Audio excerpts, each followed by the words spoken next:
நிறைவாழ்வு AG சபை வழங்கும் morning மன்னாவிற்கு உங்களை அன்போடு வரவேற்கிறோம். ஆண்டவருடைய பரிசுத்த நாமம் மகிமைப்படுவதாக. இன்று ஞாயிற்றுக்கிழமை இந்த நாளிலே உங்களை சந்திப்பதிலே மிகுந்த சந்தோஷம். எனக்கு அன்பான தேவ பிள்ளைகளே, இன்றைக்கு கர்த்தர் நம்மளோட பேசுகிற வார்த்தை ஏசாயா தீர்க்கதரிசன புஸ்தகம் 51 அதிகாரம் 12வது வார்த்தையின் கடைசி பகுதி இப்படியாக சொல்லுகிறது: நானே பூமியை அஸ்திபாரப்படுத்தி உன்னை உண்டாக்கின கர்த்தரை மறக்கிறதற்கு நீ யார் என்ற ஒரு கேள்வியோடு தேவன் இந்த வார்த்தையை முடித்திருக்கிறார். இன்று ஞாயிற்றுக்கிழமையிலே நாம் இருக்கிறோம். நிறைய நேரம் கர்த்தரை நாம் மறந்து விடுவோம். அதைத்தான் கர்த்தர் ஒரு கேள்வியாக கேட்டிருக்கிறார். என்ன மறக்கிறதுக்கு நீ யாரு? நான் தான் பூமியை அஸ்திபாரப்படுத்தினேன், நான் தான் உன்னை உண்டாக்குனேன், உன்னை நான் சிருஷ்டித்து உனக்கு என்னுடைய ஜீவ சுவாசத்தை ஊதினேனே, நீ என்னை மறக்கிறதுக்கு நீ யார்? இந்த வசனத்தினுடைய ஆரம்பம் இப்படியாக இருக்கிறது: நானே உனக்கு ஆறுதல் செய்கிறவர் என்று. நம்முடைய ஆண்டவர் நம்மை ஆறுதல் செய்கிறவராக இருந்தாலும், நம்ம மேல அன்பு செலுத்துகிறவராக இருந்தாலும், நமக்கு தகப்பனாக இருந்தாலும், அவர் எதிர்பார்க்கிறது என்னவென்றால், என்னை மறப்பதற்கு உன்னிடத்திலே என்ன இருக்கிறது? இன்றைக்கு நம்ம நிறைய நேரம் இப்படிதான் பேசுவோம்.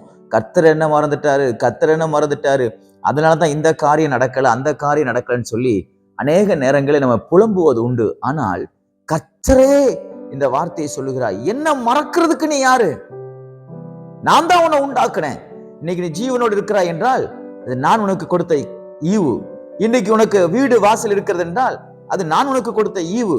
இன்னைக்கு உனக்கு பிள்ளைகள் இருக்கிறார்கள் என்றால் அது நான் கொடுத்த ஈவு. இன்றைக்கு உனக்கு சொத்து பத்துகள் இருக்கிறது என்றால் நான் கொடுத்த ஈவு. நீ இன்றைக்கு படித்து ஒரு பதவியில் இருக்கிறாய் என்றால் அது நான் கொடுத்த ஈவு. இன்றைக்கு நீ படித்துக் கொண்டிருக்காய் என்றால் அதுக்கு நான் கொடுத்த ஈவு. அப்படியெல்லாம் செய்த எனக்கு என்னை நீ மறப்பதற்கு நீ யார்? மற்றொன்று ஒரு காரியம், என்ன ஜீவ சுவாசத்தை நான் உனக்கு ஊதி இருக்கிறேன், என்னுடைய ஜீவன் உனக்குள்ளே இருக்கிறது, என்னை மறப்பதற்கு நீ யார் என்று கர்த்தர் கேட்கிறார். எனக்கு அன்பான தேவ பிள்ளைகளே, கர்த்தர் நம்ம மறக்கவே முடியாது. இன்னைக்கு மறந்து போய் ஆலயத்துக்கு போகாம இருக்காதீங்க. கர்த்தர் என்ன மறந்துட்டாருன்னு சொல்லி, கர்த்தர் எனக்கு சில காரியங்கள் செய்யலன்னு சொல்லி ஒருவேளை மனவேதனையில நீங்க இருக்கலாம்.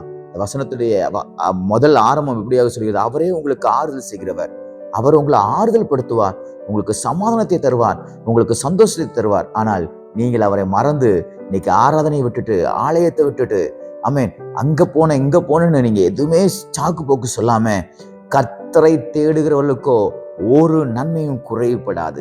அவரை நீங்கள் தேடுங்கள், நிச்சயமாக நீங்கள் கண்டடைவீர்கள். நிறைய நேரம் நம்ம அவரை தேடுறத மறந்துடுறோம். ஆண்டவர் என்ன தேடட்டும், அவர் என்ன தேடி வரட்டும் அப்படின்னு நம்மளை தேடிதான் அவர் வந்தாரு. பூமியில 2024 வருடங்களுக்கு முன்பாக இயேசு கிறிஸ்து மனிதனாக இந்த பூமியில உங்களையும் என்னையும் தேடி வந்தார். ஆனால் நம்ம அவரை மறக்க கூடாது. எவ்வளவு நன்மை செஞ்சிருக்கிறார் கொஞ்சம் யோசித்து பாருங்க. எத்தனை கட்டுகள் இருந்து கர்த்தர் உங்களை விடுதலையாக்கி இருக்கிறாரு. எத்தனை சுகவீனம் வந்துச்சு, எத்தனை பலவீனம் வந்துச்சு, மரண பயம், மரணத்துக்கும் உங்களுக்கும் ஒரு அடி தூரம் தானே இருந்தது. ஆனால் கர்த்தர் உங்களை எல்லா விதமான தீங்குகளுக்கும் விலக்கி பாதுகாத்தாரே, கண்மணி போல பாதுகாத்தாரே, உங்களை அரவணைத்து கொண்டாரே. அவர் எவ்வளவு நல்ல தேவன். அவரை நீங்க எப்படி உங்களுக்கு மறக்கிறதுக்கு மனசு வருது?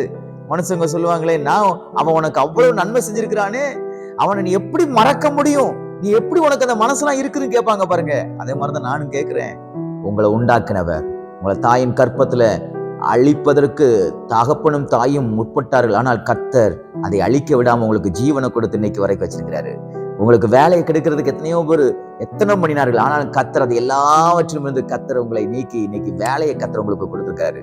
உங்களுக்கு பலவீனம் வரணும், உங்களுக்கு சுகவீனம் வரணும், உங்க குடும்பமே இல்லாம ஆக்கணும்னு சொல்லி எத்தனையோ பேர் செய்வினை செஞ்சாங்க, மாந்திரிகம் செஞ்சாங்க. ஆனா கர்த்தர் அவைகள் எல்லாம் உங்களை விலக்கி காத்து கொண்டு இன்னைக்கு உங்களை ஜீவனோடு வச்சிருக்கிறாரே, எவ்வளவு நன்மை செஞ்சிருக்கிறாரு. அவரை நீங்க எப்படி மறக்கலாம்? அவர் கேட்கிறாரு: நான் தானே வானத்தை பூமி சிருஷ்டித்தவர், நீ உட்கார்ந்து இருக்கிற இந்த பூமி நான் கொடுத்தது, நீ சாப்பிடுற சாப்பாடு நான் கொடுத்தது, என்ன நீ எப்படி மறப்பாய்? எப்படி மறக்க முடியும் என்று கேள்வி கேட்கிறார். தயவு செய்து சொல்லுகிறேன், ஆலயத்துக்கு செல்லுங்கள், கர்த்தரை மனதார ஆராதியுங்கள், மனம் விட்டு ஆராதியுங்கள், முழு பலத்தோடு ஆராதியுங்கள். அவன் மாலையில போய் கர்த்தர் உங்களுக்கு செஞ்ச நன்மைகளை ஒரு 4 பேருக்கு சொல்லுங்க, ஒரு 5 பேருக்கு சொல்லுங்க. நானும் பரலோகத்துக்கு செல்ல வேண்டும், என்னோடு கூட இருக்கிறவர்களும் பரலோகத்துக்கு செல்ல வேண்டும் என்கிற ஒரு பாரம் உங்களுக்குள்ளே வரட்டும். கர்த்தர் கர்த்தரை மறக்கவே மறக்காதீங்க. தீமை நடக்கலாம், பிரச்சனை வரலாம், சில காரியங்கள் உங்களுக்கு எதிராக நடக்கலாம். அதெல்லாம் பத்தி யோசிக்கவே யோசிக்காதீங்க.